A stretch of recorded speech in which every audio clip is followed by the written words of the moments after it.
stand-up comic at Underwood last February at the talent show. Ron and I were there, and we totally enjoyed this presentation. So, this is a new up-and-coming star from our locality. This is Diane Eslinger. Many of you know her, some of you don't. And we would like you to put your hands together for Idiot on the Prairie.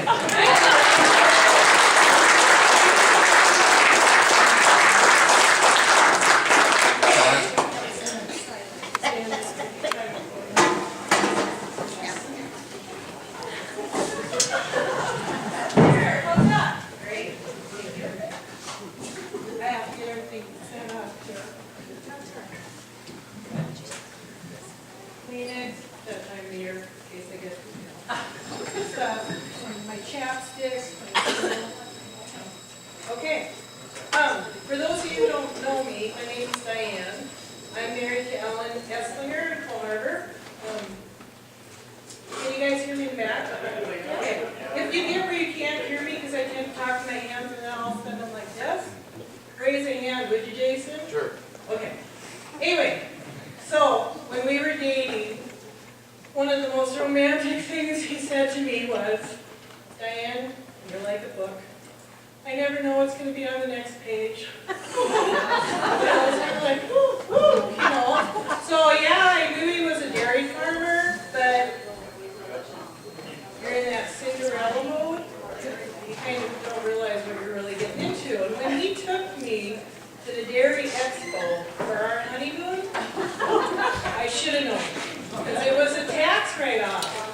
And we actually drove all the way to Wisconsin and went to the expo. Not one day, not 2 days, but 3 days of looking at teat wash, milkers, and he even took me to the barn where they get the sperm from the bull. You know, I was like, this is big stuff. So we get home, and he had told me, I was a nurse when he met me, you don't need to work. No woman on this farm has ever had to work. Oh, sounds great to me. You know, on the couch, farm bun, soap operas, I'll catch it. No, you're going to milk cows. Really. I didn't grow up on a farm, for those that don't know me. The closest I ever saw a cow was driving down the road, looking over a fence. When we were dating, I said to him, why does that guy got so many bulls? Because I thought the ones with the horns were the bulls, the ones without were the cows. This is what I knew. So you get there in the barn, and he's going to teach you this whole, put this belt around this cow whose back is up here, and then we're going to stand between 2 of them, and then kneel. Sure, this is no problem. And then we're going to wash the others. And by then my hands are, oh yeah, I'm going to wash. This is no problem. Kneeling between the cows and stuff. And don't let them see you're scared. Oh, no problem. Got it. Well then, bing, bang, boom, they're ping-ponging you, you know, as ready to beat up cows. Get the tail in the eye, get the shit in the mouth. I will swear once in a while, sorry. It just comes out. But anyhow, so my father-in-law goes, you gotta stand your ground, show him who's boss. I think that got established when the ping pong game begun. You know, so they demoted me, I got to be the calf feeder. I could do this is no problem. So then, the next step was, we're gonna work cattle tomorrow. Can you help? I suppose. These are the 2 dumbest words you can say to a farmer rancher. I suppose. I learned this later in life, but so I'm like, well, what am I going to do? He goes, well, you're the gatekeeper. Oh, okay, what does that mean? You know, you want to help your husband. This is great. I'm married to a farmer. So he's like, you stand at the gate, and when the cows come, we'll yell out to you what number we want you to not let through. Oh, and by the way, hold this while you're there. This. Okay? Sure. No problem. So I got the gate. I'm standing there. I'm holding this. All of a sudden, 3 cows come running at me, and they go, 754, can't go through! And slam the gate, and 2 of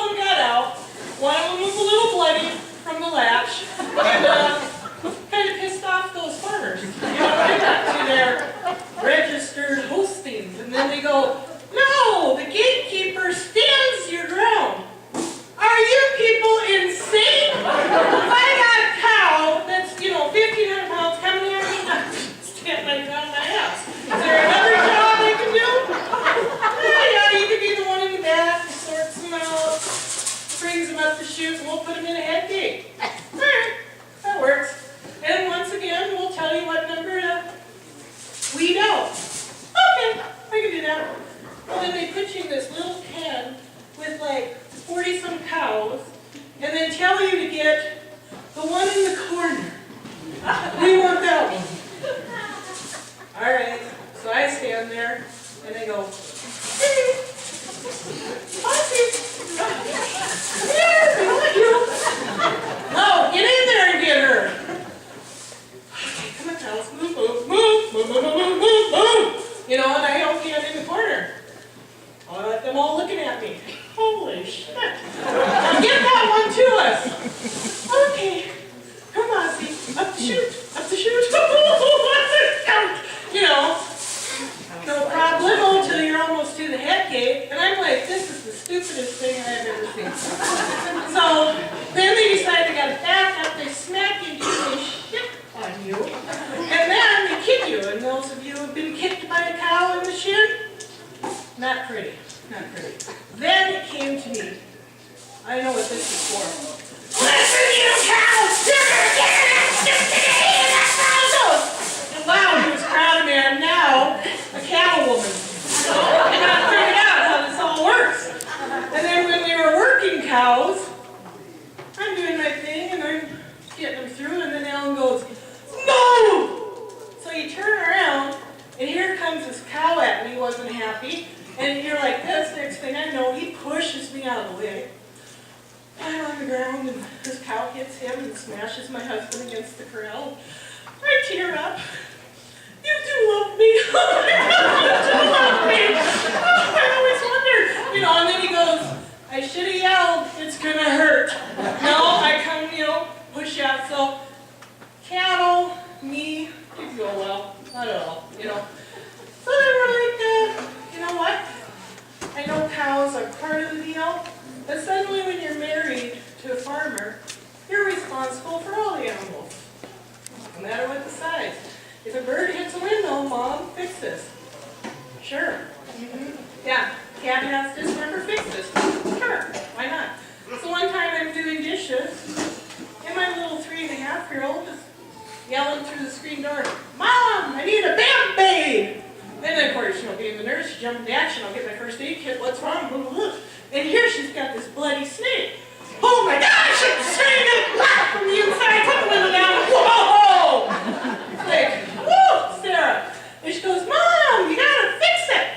And then, having been a new parent, I've read all those parenting magazines, how you're supposed to get down to a child's level and be honest with them about how you feel. So I opened the screen door, and Sarah, this is the miracle of snakes. When they shed that skin, the owie goes away. So take that snake out in the trees, and let's have the owie go away. You sure, Mom? Yes! Get that snake out in the trees, and let's get that miracle going! You know? All right. Well, then we had this cat named Fluffy, same child, 8 years old. Yeah, she's a vet tech now, it's kind of odd. But anyway, Mom, you gotta say it's Fluffy. She comes around to the house. And I go, what? Fluffy! It touched the thing. The thing. Well, I come out there, and Fluffy was chasing a squirrel and touched the transformer. You'll fall down, and my child's traumatized. So you come, and this cat's eyes are going, you know, the hair is like this, and Mom, you're a nurse, fix it. Well, Sarah, I'm a hospice nurse. I don't know if you know what that means, but we don't really fix it. Okay,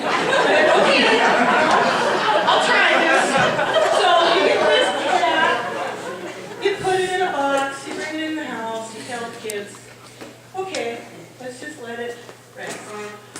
You know, sure enough, it's meowing. You come in there and the stupid thing is alive. And then, you know, everybody knows when you touch electricity, it burns what it touched, which was its ear, and then comes out, which was its paw. So now you've got 2 hours. You know, so when Alan gets home, I'm like, now what do we do? Because you got 3 kids that Mom's the miracle worker. You betcha. And then, how many of you guys are cattlemen? Okay. Theory is, you're either going to heal it or kill it. So we're going to get that cow antibiotic, And we're gonna shoot some in this little 6-pound cat. And we'll just see if this heals it up or not. So basically their theory. Twice a day, Ellen and I wrap the head on this cat and the paw on this cat. And it healed up. It's a little Fluffy, which there's a reason her name is Fluffy. Didn't have an ear, and the paw didn't look so great. But she's healed, so this is good. I think it was a month later, my father-in-law comes in the yard and he goes, Diane, I think I ran over your cat. Oh. He said, I was out haying and all of a sudden the cat flew in the air. Oh my God. So, Sarah, come here. Fluffy went to town. What? You sure, Mom? Yeah, Fluffy went to town. Can we go look for it? No, I think Fluffy went, okay, fine, we'll go to Coal Harbor and look for the cat. Well, we all know this ain't good. A week later, Fluffy comes dragging herself in the yard. Missing half a leg and no more tail. Oh yeah, shoot her up with antibiotics, bandage her up because the kids found her first, and Fluffy heals up. So there she is sitting on our front step, and she doesn't have an ear, half a paw's gone, and she's got a fur tail. UPS man comes up and he goes, what is going on here? It's like, you do not want to know. And then small animals. My mother-in-law came over when my daughter was a baby, and she's in her White House going, she goes, Diane, do I have a wood chip on my ass? Please sit at me. And there it was, the moon, the river, the bush, and the and I'm sitting at the table, somewhere right at the level, and I go, yeah, you got it. Can you get it off? No. Well, this one is for Marvin. Getting that tick off. You know, kind of deal. So, I'm kind of curious here. How many women are farm wives in the crowd? How many of you? Okay, how many of you didn't grow up on a farm? Okay, yeah. I'm having a hot flash. Hang on. Happens every now and then. So, yeah, so when harvest came around, I'm just curious how many of you, did your first grain truck lesson go a little like this? They drive in the yard and they go, yeah, I stepped out those blocks here, you just back right into them and you'll have it down. Okay, so when we back up, put in the clutch, put in neutral, pull out this red thing, and then as you're taking the clutch out, pull out the black thing, and then gas a little bit, get the box up, not too high, the wrench gonna fall out the back. When you come out of here, we're gonna start the auger, which happens to be gas, so choke it a little bit, but not too much, you don't wanna flood the thing, pull the string, whoop the go, they get the chain all going here, and they come on over and open the back, not too high, we don't want the grain to overflow, and I'm going to the combine now, so you go ahead and keep up. Off he goes. The red button does what? Did you record this for a second? You ready? Yeah. So, when we were first married, this was in prehistoric days, we didn't have the radio. And apparently, these German Russians have their own little Latin sign language that they developed. And when the little Norse king comes in, and Okay, drink. I'm like, what? You want me to go forward, back up? What do you want me to do? And then Ellen would, this, which I thought, die, lady. So I go like this to him, and he'd be like this to me, and I'd go like this to him. And then he said, one day, what the hell are you signing? And I said, well, what are you signing? Kill me. We just got married. No, that means stop there. What? Does this mean stop to any of you? To me, this is death. And he goes, well, what does this mean? I said, well, it's just a flock of bees. I'm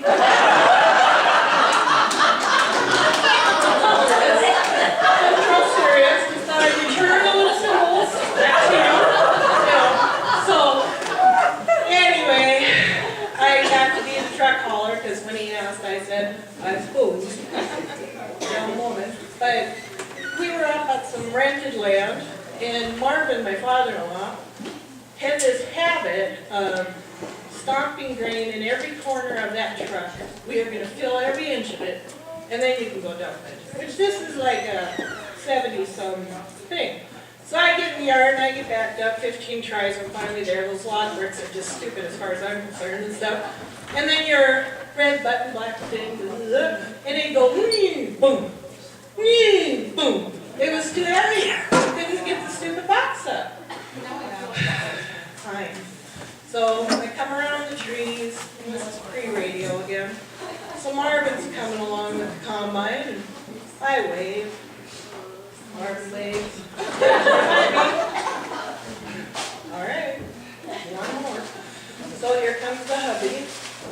I wave. He waves. Drives right by me. Of course, you're new bride, so you're. And you go back, and you're standing by a truck. And Alan comes whipping in with the Chevy, and he gets out and he goes, "Good God, you gotta keep up with us. The grain is really flowing." It takes off to the Ford. Didn't let me talk. Whatever. You'll find out when you get out there. So I'm dumping my Chevy, and it didn't take too long. He comes back, "For crying out loud, you didn't dump the truck." I said, "Well, what the hell do you think I'm waving at you for?"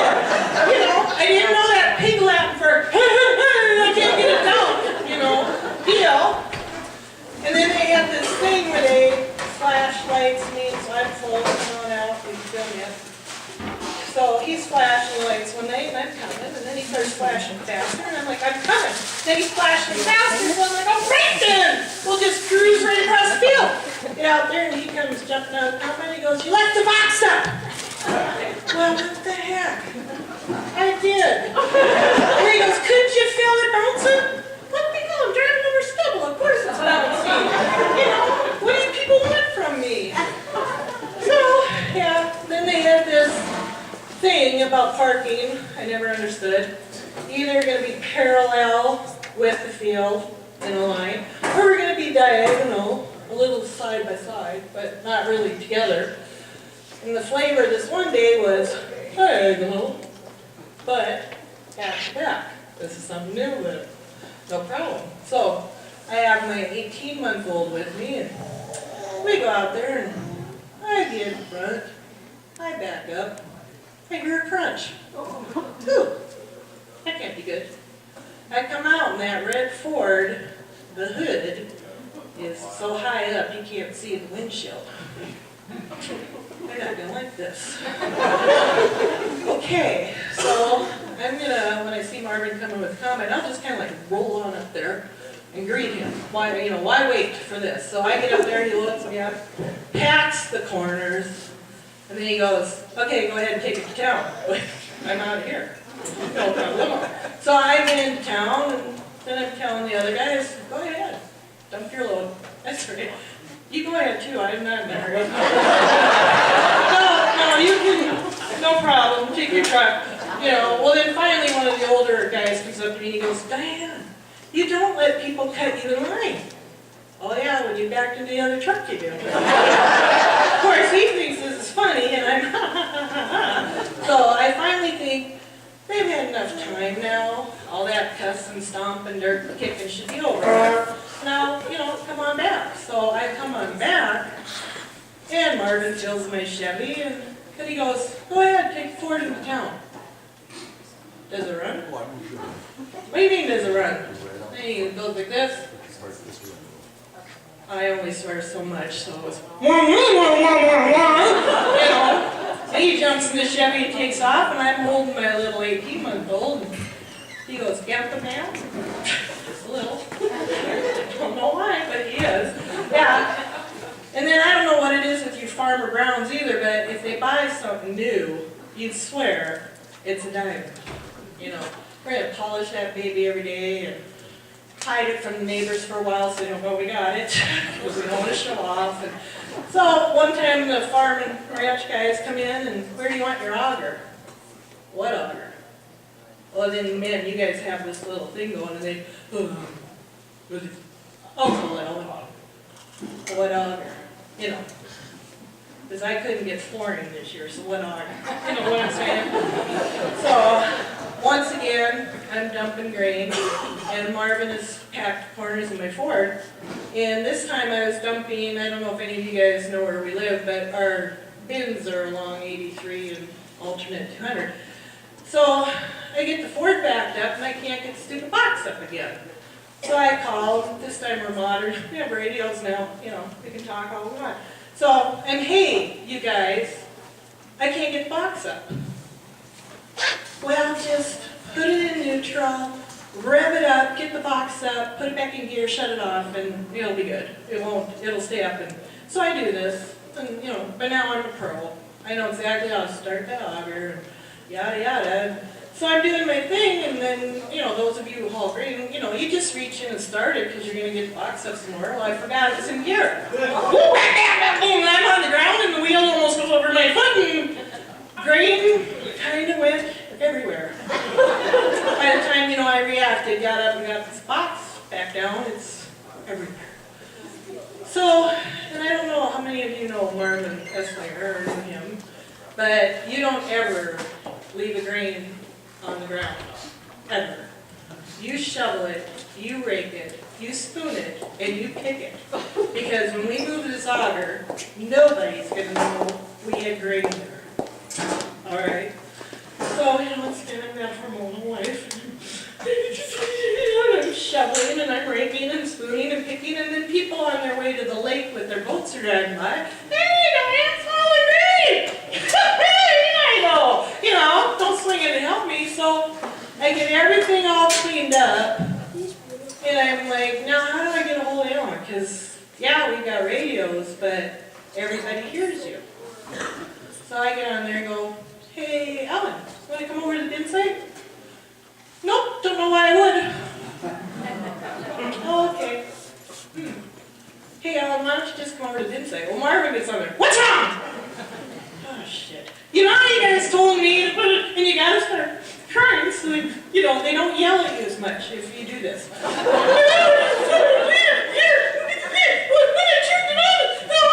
That's it. There's nothing on the airway. You don't hear a thing. And I'll never forget this till the day I die. I'm sitting there by the truck, and I am bawling my eyes out, because I almost died for these men. Died, I'm telling you, because that thing could have run me over. They come in with the red pickup, both doors open, they come running out, and they go, the auger! I almost died, and you guys come out of the pickup and go, the auger! You know, well, yeah, of course I hit it, you got a little dent, and then let's all get over this. And I don't know if it dawned on any of you, because it didn't dawn on me, but when you back a truck into the auger, you do hit the spout out of the bin. So everything I shoveled, raked, spooned, and picked is now on the backside of the bin. Yeah, that went over good too. You know.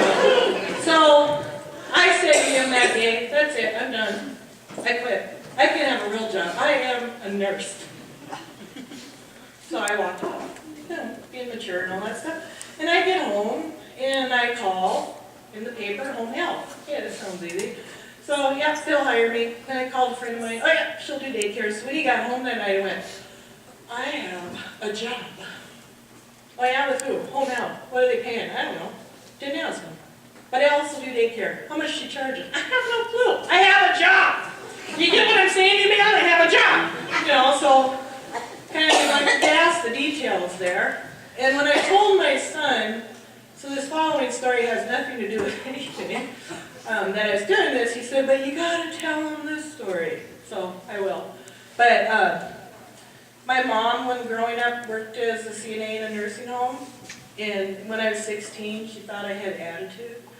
So she signed me up to be a CNA. Yeah, Survey Bob, a teenager wants to walk in a nursing home and let's take over.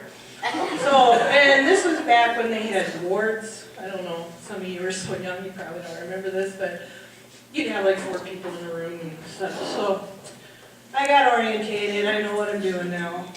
I didn't know what BM meant, so if the person in front of me had checked it, I checked it too. Because nobody told me what this was. You know, so some of these people were severely constipated or diarrhea. I don't know how it's going. You know, I'm just a teenager and I don't care.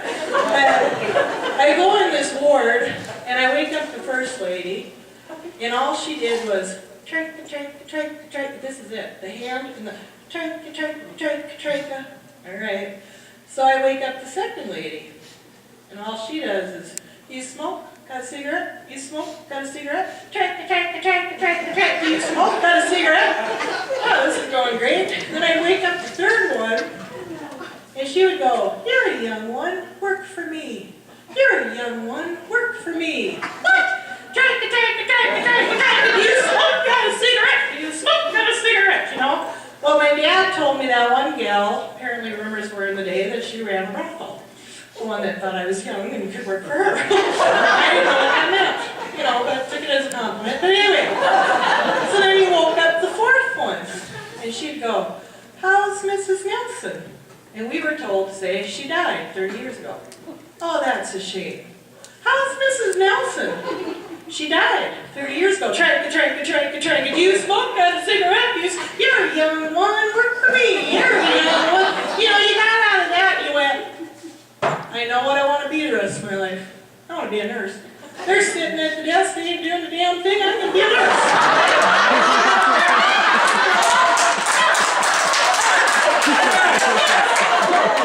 Only those of us who started at the bottom understand what it means to get to the top. Yes. Yeah. So they used to do this little candy scrapers, they call them, for the junior high kids so that they could learn to whatever. So one Sunday, this little candy scraper comes running down the hall. Mrs. Nelson's dead. Mrs. Nelson's dead. Then the RN goes, she died 30 years ago. And this girl just on the thing. Well, of course this gal was napping and no teeth. But back then when HIPAA didn't matter, they had slapped a sign above her that said Mrs. Nelson died. You know, so this would remind her. Well, the girl thought, we walked around and went, okay, this one's dead. Let's slap that up there, and when we have time, you know, we'll go take care of that. So here she comes running, and the RN goes, she died 30 years ago, you know? Anyway, like I said, that one had nothing to do with anything, but that's his favorite tale of Mom, what made you decide to be a nurse? That's what did it. So anyway, so I get hired as a prairie nurse. And this sounds simple, until I find out by prairie, they mean I'm going to go all the way to Pettibone, and north of Mercer up to God only knows what land that's called, and then down beyond Center to a Sanger. I never even knew there was a Sanger. And then you're over here in Riverdale, and sometimes you cross the river, and you're over in those nurses from Bismarck didn't want to drive that far, so you're way over there. And then you go up to Garrison Mets, and our job was to educate the patient, teach them what to do, and get out of there. Sounds crazy. So I had this guy, poor man, he's in his 80s, and a new diabetic, he's going to have to take insulin. So you do that thing where you're showing him, you know, roll your little insulin, you nurses know what I mean, and then this, we're going to go 24 units, and that's, you know, here it is, and we're going to draw this up, and then you take out the orange, and you shoot the orange, and you got it. The names I'm going to throw out aren't really their names, it's just to say it. Got it, Charles? Yep, got it. All right, I did my job. So he goes and sees the doctor. A month later, his blood sugars are just insane. And the doctor goes, are you taking your insulin? Oh yeah, every day. You do it in the morning? Oh yeah, like I should. He goes, do you got it with you? Yeah, I carry it in the cooler all the time like I'm supposed to. And the doctor goes, can you show me how you do this? So he gets it out and he rolls this little bottle. And he draws up his 24 units. Snap that bubble out of there, and this man's got it down pat. Takes out his orange, shoots it in the orange, peels the orange, and eats it. One of those lessons on you gotta teach all 4 steps. So just go with 3. You know, they gotta know the whole process. And then one time they sent me out to hither, yonder, and I get ready. This is before HIPAA too, so I can say to my husband, who is this? And where am I going? And he get out that old township book. Yeah, and oh yeah, he's up here, you know, take this county road to this section road to this. No. This is before GPS, you know. And then no phones. So little prairie nurses do that out there driving around and have a good time, you know, thing. But they get up there and they don't even have their driveway completely cleared of snow, and it's knee deep. I'm only halfway to the house, and I can't go any further. And this German Shepherd comes running out to greet me, whose head is right at my window, and just, you know, right there. And then this tiny little 87-year-old guy comes out with a tiny little leash, I think he called it. And he comes and hooks it on this German Shepherd, and he's pulling, leaning like this, and that shepherd's up, and I open my window like this, and the nose is right there. And he goes, "You gotta let him smell you." And I said, "What if you don't like what he smells?" "He'll bite you." You know, so you're like, you get out and you're doing the snow thing, and you're hoping the heck he can, because this dog ain't looking like he likes my smell.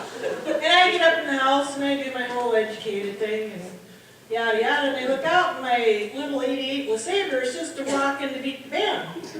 There's an Angus Bull pitching a little scratch. You know, and that LeSabre.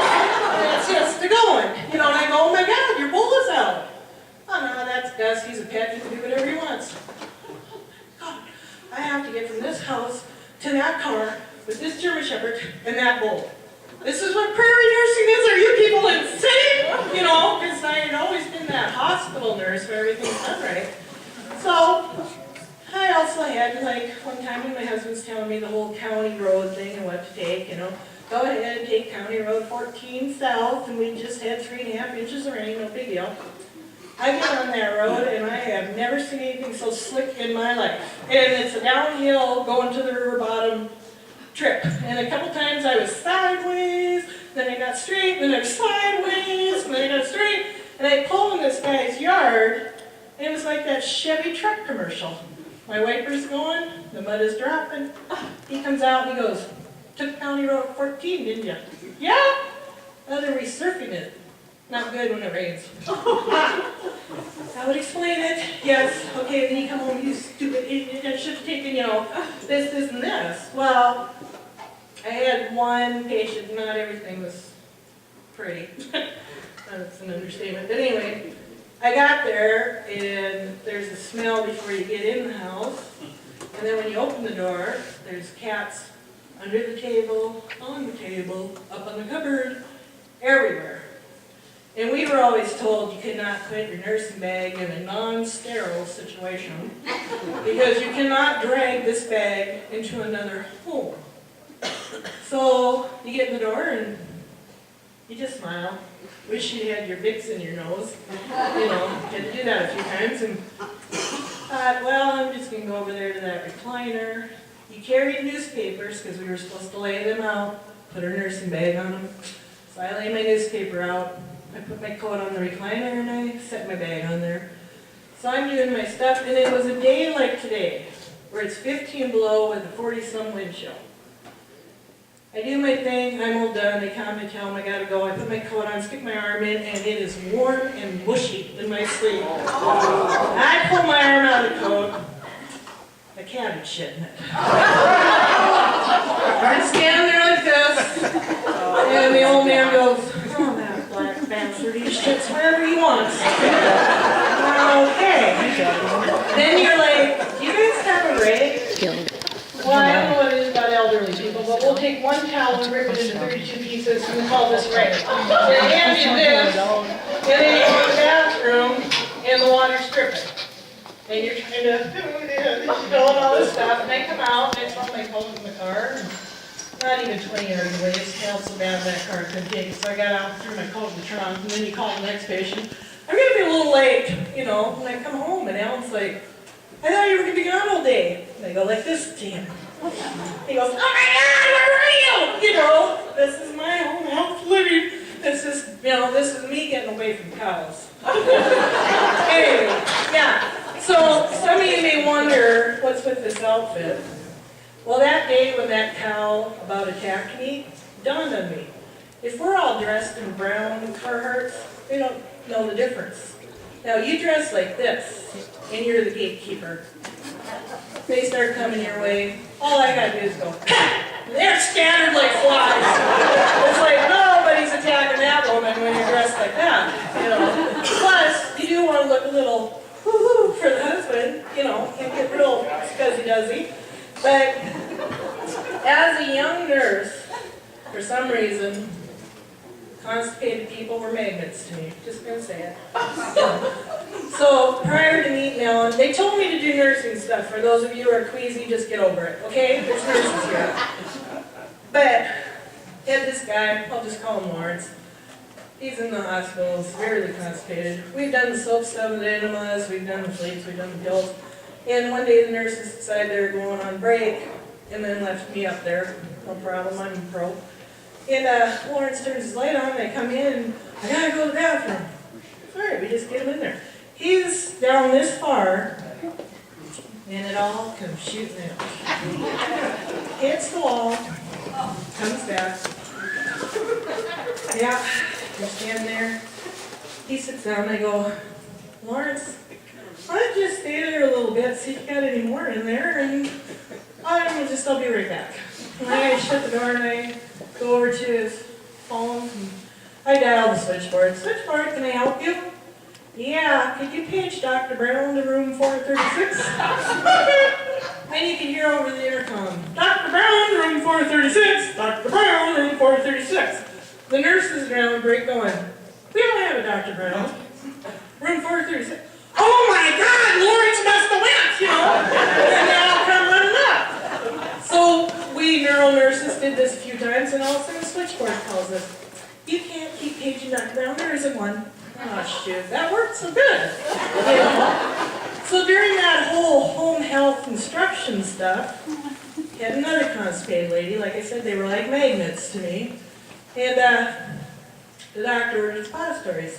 And back then we were so sweet, we'd go to the pharmacy and pick stuff up if they couldn't leave the house. Now they don't trust you, they're afraid you're gonna take those drugs home. You know, suppositories, here we go. But so you come and you give this gal suppositories and, you know, I'll be back in a couple days. But if you get any cramping or anything, call me. Well, she doesn't call and you come back 2 days later, well, how'd it work? Did suppositories work? And she looks me straight in the eye, she goes, for all the damn good they did me, I could just well shove them up my ass. I'm swallowing. Yeah. I don't know about you guys, but if I swallowed the first one, that's if I did, you know, you're looking at it. But I think you would read the directions. Do I mix this with juice? Take it with juice? You know, what would make this better? You know? But she had swallowed the whole So, I don't know, some of you I recognize from years back, others you don't know me, but way back when, and I figured it out 22 years ago, I worked at the hospital, and where's time go when you're having fun. But once again, we had a constipated patient, like I said, magnet. But I can't change the name because you're all going to know who I'm talking about here. Dr. Isaac would, when he was on call on weekends, he'd sleep in a bathroom so that he was available for you if their ER came in. Well, I was pregnant with my daughter and I had told everybody I was going to take time off and raise children, and he was like, you can't quit, I'll forget you. I said, oh, I promise, you'll never forget me. So I'm working this night, and well, lucky me, there's a constipated patient. I got an idea. So I take some Tootsie Rolls, caramels, and nips, melt them in the microwave, took a sterile bedpan, sterile, let's all realize that's what I took, sterile. And I went down to the room where Isaac is in there doing his thing, and I said, say, Dr. Isaac, so-and-so had a bowel, looks like there's blood in it. Oh, get a hemocold stat, blah, blah, blah. And I went, doesn't taste like blood. Dr. Isaac climbed that patient bed trying to get up the window, I kid you not. Yeah, so we kind of all know how this story ended, and I do feel partially responsible. I'm just going to admit it right now in front of all of you. I'm sorry about that. But that was how nursing went for me. So, like I say, when my husband had said to me, I was like, look, at our 21st or 25th anniversary, we're sitting in the restaurant and he's holding my hand. Remember when I said you were like a book? Yeah. He goes, I didn't know you were going to be a novel. So, I hope you guys had fun. Thank you very much.